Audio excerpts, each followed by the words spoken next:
O universo é uma realidade virtual. Eu já tinha ouvido falar nessa hipótese científica de que nós vivemos em uma realidade virtual rodada por alienígenas, sei lá, por outras pessoas, que nem o filme Matrix, né? E isso é considerado dentro da ciência uma hipótese realmente a ser considerada. Mas o que chama a atenção é como a ciência ela consegue criar suas hipóteses sempre dentro do âmbito de sua limitada imaginação, né? Ah, Agora que nós temos computadores, então talvez a gente viva dentro de uma realidade virtual de um computador. Todas as hipóteses são baseadas no materialismo, né, do que pode ser medido pela ciência.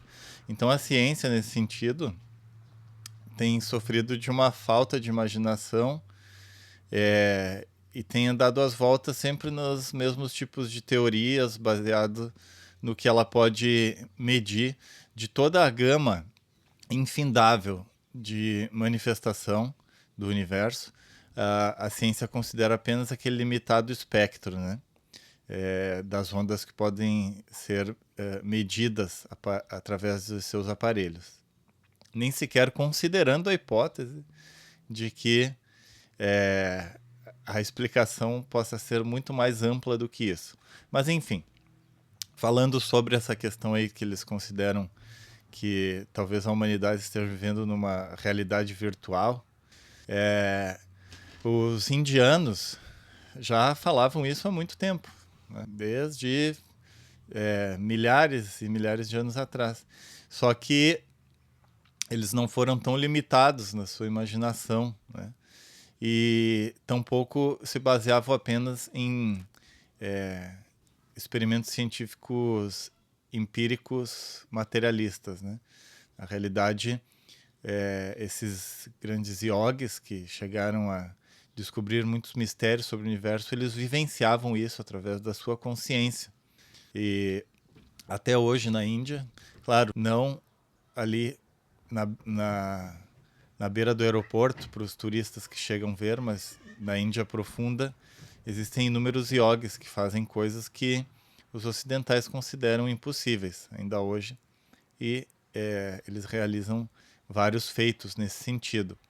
Mas o que essa Índia antiga falava é que essa consciência primordial, que ela é onisciente, onipotente e toda poderosa em seu próprio plano, conforme ela manifestou essa realidade na qual vai se densificando quanto mais vai aprofundando, isso, essa consciência vai entronizando esses veículos, né? Vai adentrando esses veículos e quanto mais vai entrando nesses veículos, que são cada vez mais materiais, mais essa sua consciência onisciente vai se tornando fragmentada e separada nesses veículos que vão deixando essa consciência cega, né? Que é essa consciência divina a qual deu início à manifestação.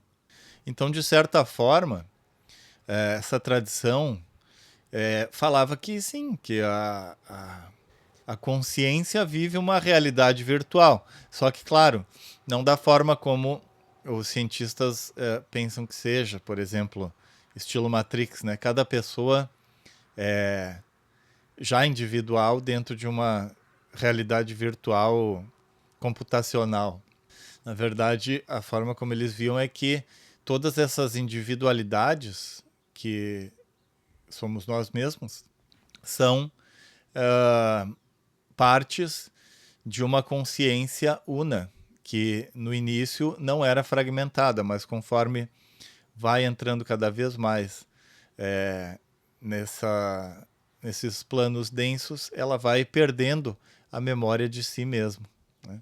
Então, é interessante ver como é como, por exemplo, quando tem adultos falando sobre determinado assunto e aí uma criança tenta imitar, né? Mimetizar o que os adultos estão fazendo. Isso é basicamente o que a ciência atualmente tem feito, tentando mimetizar esses conceitos dessas civilizações mais antigas que documentaram e experimentaram através de sua própria consciência. A ciência tenta mimetizar isso, só que sempre com o seu conceito raso e estreito e materialista, né? Então fica aí para reflexão. E vamos continuar a nossa leitura aqui então do livro do Taimni, Autocultura à Luz do Ocultismo. Ontem lemos o prefácio, hoje vamos continuar iniciando no primeiro capítulo. Então vamos lá, parte 1. Base teórica da autocultura. Evolução à luz do ocultismo. Uma das mais brilhantes e fecundas ideias dadas pela ciência ao mundo moderno é o da evolução. Mas as tendências materialistas do pensamento científico tornaram esta ideia desde o começo uma meia-verdade, privando-a de seu verdadeiro significado e importância na vida humana. É a ciência que provê a outra metade da verdade e assim torna a ideia realmente dinâmica e de grande auxílio para a compreensão da vida e de seus variados fenômenos. Da maneira como é dada pela ciência, a ideia básica da evolução é fácil de ser entendida. A teoria da evolução foi originalmente formulada por Darwin, levando em consideração a grande variedade de espécies no reino animal. Mas logo foi aplicada e desenvolvida em outros setores, trazendo esclarecimentos para fenômenos da mais variada espécie.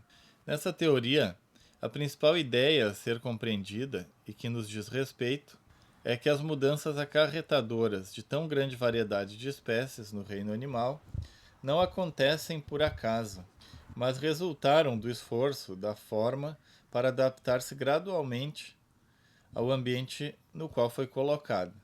As formas continuamente mudam segundo as variáveis condições peculiares ao ambiente do momento. As transformações maiores e mais fundamentais produzem os diferentes gêneros, enquanto as menores e locais produzem a grande variedade das espécies. A continuidade das mudanças nas formas, que se verificou ser um fato da natureza, é assim explicada pela dependência dessas formas a um ambiente em mutação gradual. Assim, o que a teoria realmente fez foi introduzir ordem na confusão dos fenômenos biológicos, mostrando que a grande variedade de formas vivas não são independentes, mas que um princípio de derivação trabalha por trás dessas formas em mutação, tornando-as mais e mais adaptadas ao ambiente que são colocadas. Ver-se-á que, de acordo com a ideia da evolução enunciada pela ciência, as mudanças das formas eram atribuídas tão somente ao seu esforço para adaptarem-se ao ambiente.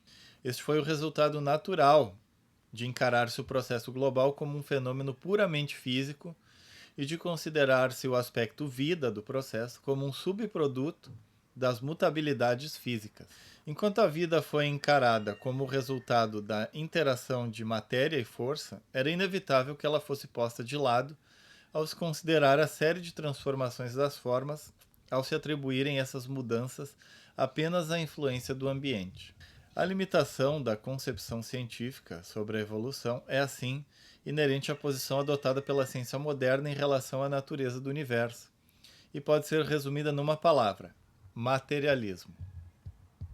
A contribuição importante e vital trazida pelo ocultismo à ideia da evolução foi, por assim dizer, mostrar o outro lado da medalha e assim dar um quadro completo do processo. A ciência oculta tem à sua disposição meios para investigar os fenômenos da vida de maneira mais direta e abrangente do que a ciência.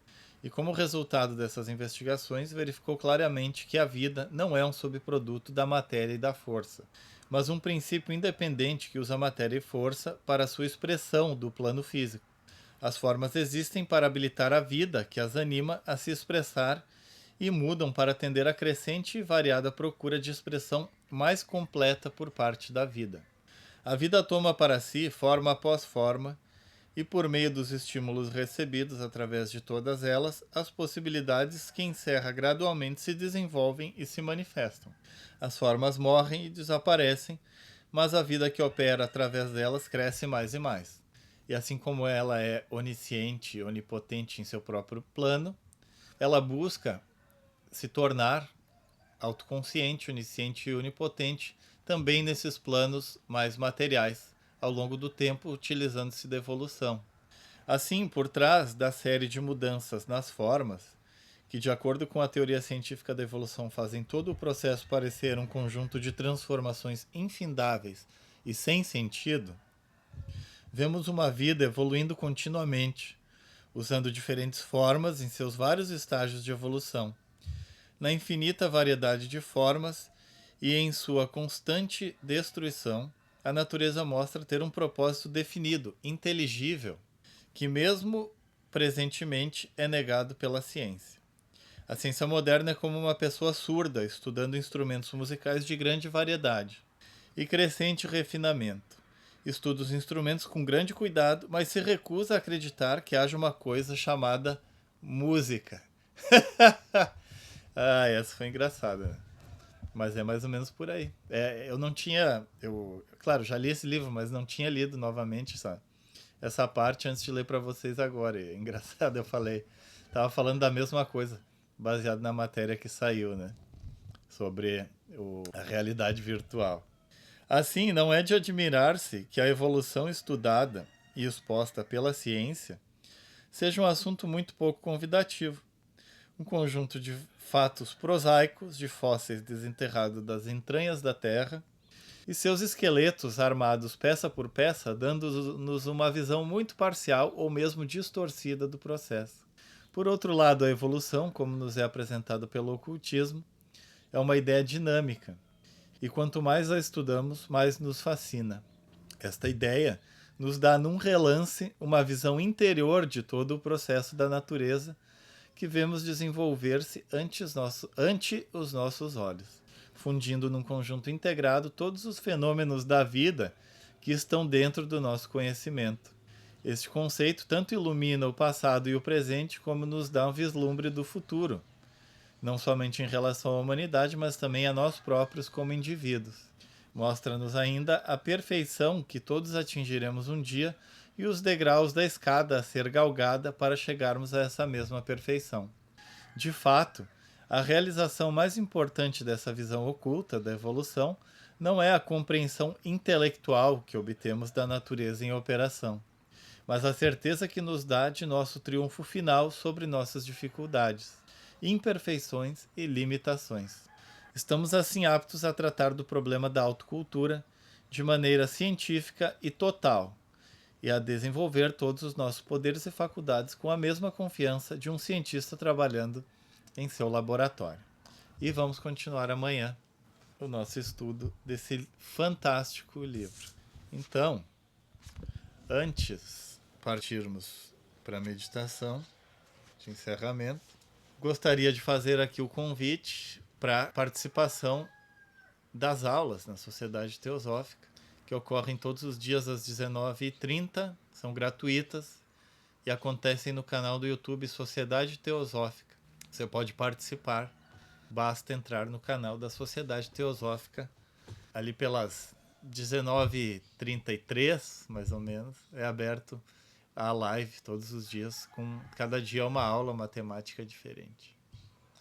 Então, vamos agora para a nossa meditação de encerramento. E eu convido, então, a você tomar uma posição com os pés bem apoiados no chão, coluna ereta, maxilares, ombros e articulações relaxadas, respiração lenta e profunda, abdominal, língua no céu da boca, as mãos apoiadas sobre as pernas, corpo todo relaxado, pacificada a emoção e vazia a mente, com os olhos fechados. Ó vida oculta, que vibras em cada átomo, ó luz oculta, que brilhas em cada criatura,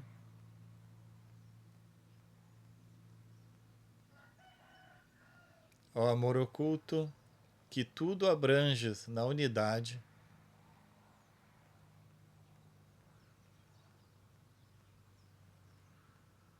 possa todo aquele que se sente uno contigo saber que por isso mesmo ele é uno com todos os outros.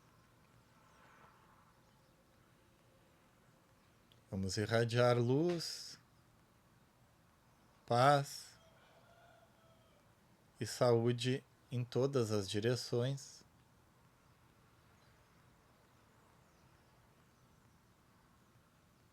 Ao Oriente, ao Ocidente, ao Norte, ao Sul, ao Zênite e ao Nadir. Que todos os seres sejam felizes,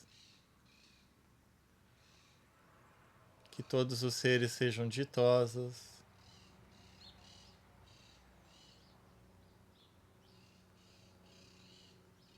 paz a todos os seres.